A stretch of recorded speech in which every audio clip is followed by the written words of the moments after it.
AITA for leaving my fiancé because my body count does not align with his traditional values? So let me get right into the story. I got engaged to my ex in late June of 2023. We met earlier that year and I thought that he was everything I've ever wanted in a man. Living in the big city alone and working my off while going to uni, I have met a few guys who I've messed around with. To be exact, since my first time I have slept with 5 more guys. When we first met he was the most amazing and loving guy I have ever met. We have talked through our relationships before each other and he didn't seem to mind that much. I have to say that he is a really traditional Christian guy who lives on a farm, and I liked that about him, the peaceful life he was living. We talked about everything, kids, marriage etc. but after we have got engaged he started acting differently. His best friend and soon-to-be best man tried hooking up with me before I met my boyfriend. So I guess out of jealousy he started filling my boyfriend's head with all kinds of things about my body count.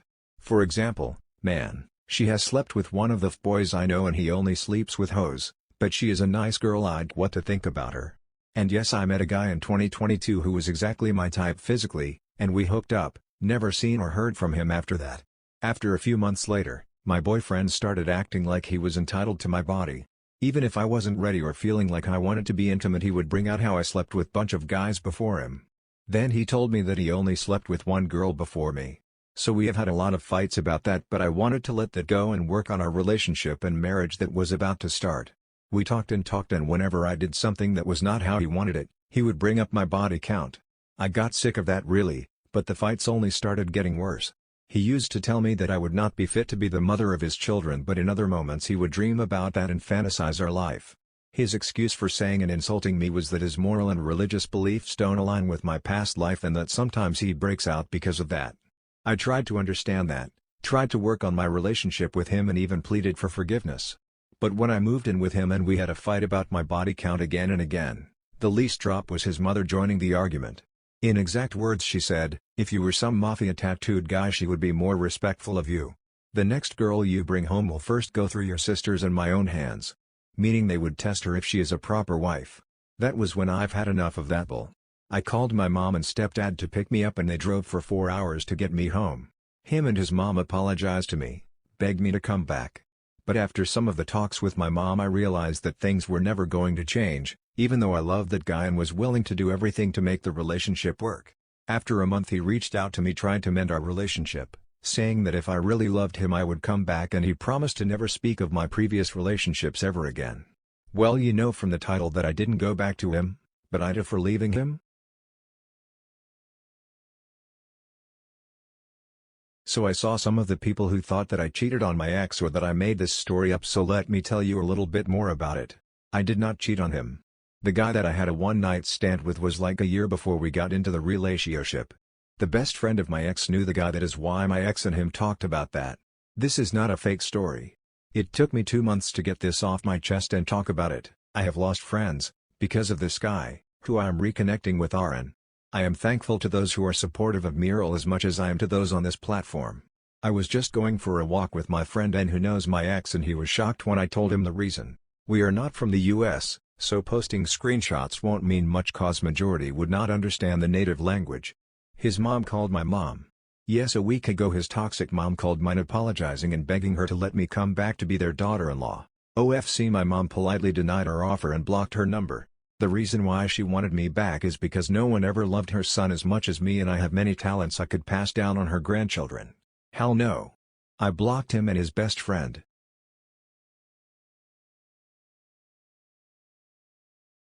AITA for telling my sister her life choices have nothing to do with me. I have a sister named Jessica. We both had a child 6 years ago and they are 3 days apart. I had a really good job out of college and so did my husband, so during my son's first Christmas we made sure he had everything. My sister seen my Facebook post and began yelling at me that I'm rubbing everything in her face and that she couldn't afford to get her son anything. My parents are well off, but they told my sister that they would support only her and not the child and would only be grandparents and nothing more. She refused to go after the father for child support because she loves him. But he already had 3 children by time she had Peter. I just told her I worked for everything I had and if she had waited this could have been her life too. She posted a Facebook post about how she has no help, but instead of getting support the bullies at her school told her she should have kept her legs closed, so she just deleted the post. 2 years later we both were pregnant again. She once again had a child by a deadbeat. He was a married 40-year-old. Our parents tried to press charges for statutory rape, but she wouldn't give them any information because he kept promising her that he would eventually leave his wife for her once she turned 18. This never happened. That year Christmas came around and she called my phone screaming that our parents wouldn't give her no money for gifts and that they only got her children 2 gifts apiece. I told her they are doing the job of grandparents. She called me a bitch and then hung up. Fast forward to now, every year we take 2 vacations, one out the country and one to a different state. Peter apparently began asking about the trips because we sent my parents a picture and they hung it on the fridge. Jessica told him without asking me that he would come with us this year. I would be happy to, but Jessica tells him some untrue things about my family, so her son bullies my son because he thinks my son stole his life. I told Jessica that would not happen and asked her why does she think she's so entitled. She broke down crying and right in front of me told Peter that I don't like him and that's the reason he can come. Peter called me a bitch. My parents were also in the room and asked where did a 6-year-old learn that language. My sister, instead of disciplining her son, said that I was being a bitch and that I should have adopted her son when I seen her struggling all those years ago. This happened a week ago and we're on vacation now. My sister keeps calling me and I finally had enough. I told her if she didn't go around fucking the whole school she could have had this life and to stop calling me unless it was an emergency. Ever since then she's been posting on Facebook. My parents told me not to worry about her, but as a big sister I feel bad, like I could have done more. Am I the a-hole for telling my husband that his buddy's wife needing help is not my problem? Throwaway. My husband and I live right next door to his friend and his friend's wife. I have a 4-year-old son and a week-old daughter. Tim and Jonah have a 5-year-old and 3-day-old. My labor went a lot smoother than hers did. She ended up needing an emergency hysterectomy, as she was bleeding out on the LD bed. They came home last night. Now, when they got home Tim called my husband down to smoke a joint, and when he got back upstairs, he told me that Tim had asked him for a favor. Apparently he was wondering if I would go over to his house periodically throughout the day while he was at work to check on his wife and do tasks for her. As she was bedridden and feeling really down and depressed from the unexpected hysterectomy and the reality of not being able to have more children. Listen. I feel for the woman. I really do. But this is not my problem. I just had a baby myself a week ago and even cooking for us is a chore in itself because of how exhausted I am. My husband said repeatedly it's okay if you say no, I'm sure they would understand, but like. It'd be nice if you did this for them because I'm sure she could really use the company.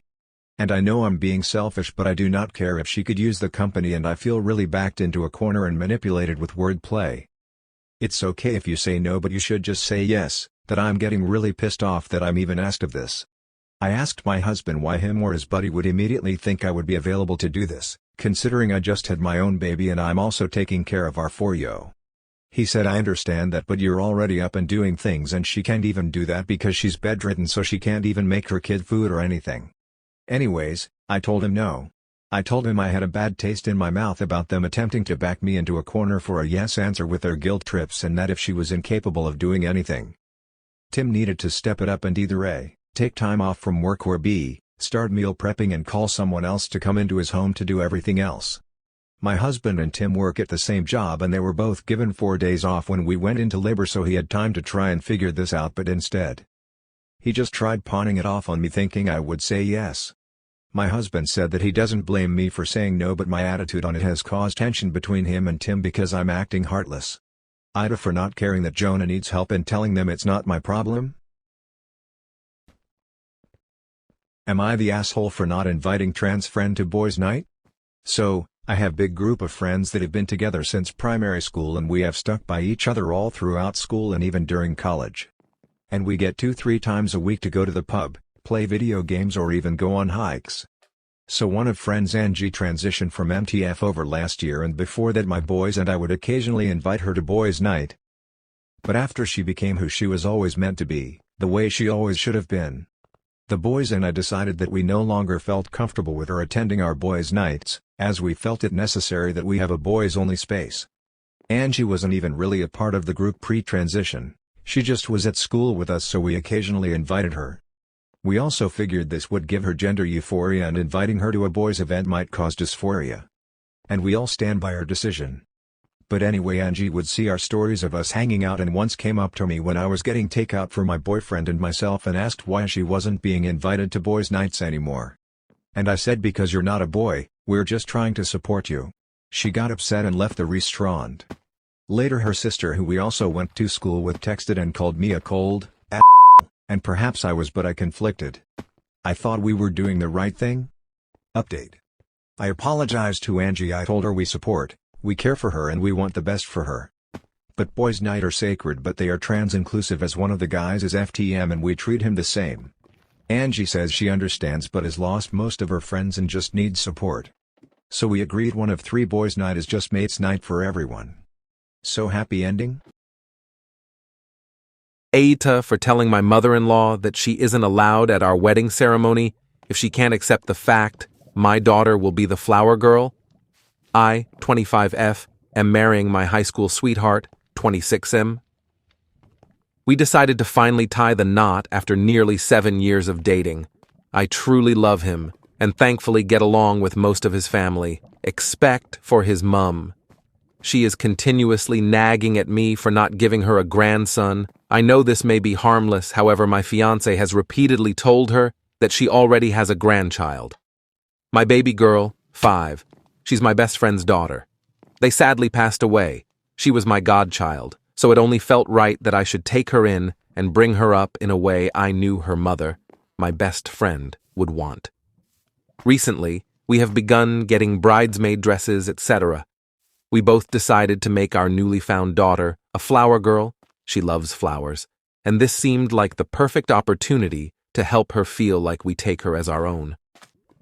At a recent family gathering, my fiancé's mother has non-stop been horrible to my baby girl, let's call her Ellie, saying things like, "I simply don't understand why an adopted child should take the place of a true blood," which simply made my blood boil, along with the many other comments she made. I pulled her to the side, asking her to tone down her comments, knowing how much this meant to Ellie. She kept saying I was being rude to my new family by making someone who, in her eyes, has nothing to do with me. I immediately snapped, feeling outraged by her comments. Ellie is my godchild, and I will always care and love her. She seemed hurt at my words, but I didn't care. Immediately taking me and Ellie out of her house, when my fiancé came home, he was confused as his mother had said I was being verbally abusive towards her and making threats. I did no such thing. Anyway, a few days passed and Ellie was upset as she noticed we hadn't seen her cousins who were staying with my fiancés. Shoving all my anger up my ass, I finally decided to try to apologize and head to her house once more. All was fine until I heard a horrid scream. Rushing up the stairs, I saw Ellie crying, whilst my fiancé's mum was standing screaming at her while holding her teddy, which her mother made. They are inseparable, and I know how much that means. It's a struggle to even wash the teddy, and I immediately snapped once more at her. She stood embarrassed as the whole family had gathered. She then gained confidence, saying she was upset that I had chosen fake blood over real blood. I finally had enough. Told her to skip the wedding. She began crying, but I wasn't going to take back what I said. The family has been telling my husband I have to apologize. AITA for saying to my mom at family dinner, "Well, I wouldn't stay with a man who hits my kids, so I guess we have different priorities." I'm low contact with my parents because growing up my dad was physically abusive and my mom was emotionally absent, neglectful. They are in town visiting other family members and we all decided to have a family dinner to catch up. For some background, my boyfriend will usually get me a nicer, main gift for whatever holiday we're celebrating, along with 1 or 2 smaller side gifts. The side gifts are usually something like a funny t-shirt or a stuffed animal. Last year for my birthday, one of the smaller gifts my boyfriend got me was a sweatshirt from Costco. It's just a gray sweatshirt with Costco's logo printed repeatedly all over it. My boyfriend said he just saw it and thought I would like it, and he was right. I really like it and I wear it all the time. I wore the Costco sweatshirt to family dinner last night. Someone at the table complimented it and I said, "Thanks." My boyfriend got it for me for my birthday. My mom scrunched up her nose and loudly said, "He got you a sweater from Costco for your birthday." I told her that wasn't the only thing he got me for my birthday and she replied, "Oh good, I would never stay with a man who gave me a sweatshirt from Costco as a gift." I was pretty put off at that point, so I said, "Well, I wouldn't stay with a man who hits my kids, so I guess we have different priorities." My mom didn't really respond at that point and I could tell my dad was pissed. They stayed pretty quiet throughout the rest of dinner. They don't like it when I bring up the fact that they used to hit us kids in front of people outside of our immediate family. My mom and dad were pretty angry at me when everyone else left though and told me there was no need to embarrass my mom at dinner. They asked me to apologize and I won't. I'm second guessing though, am I the asshole?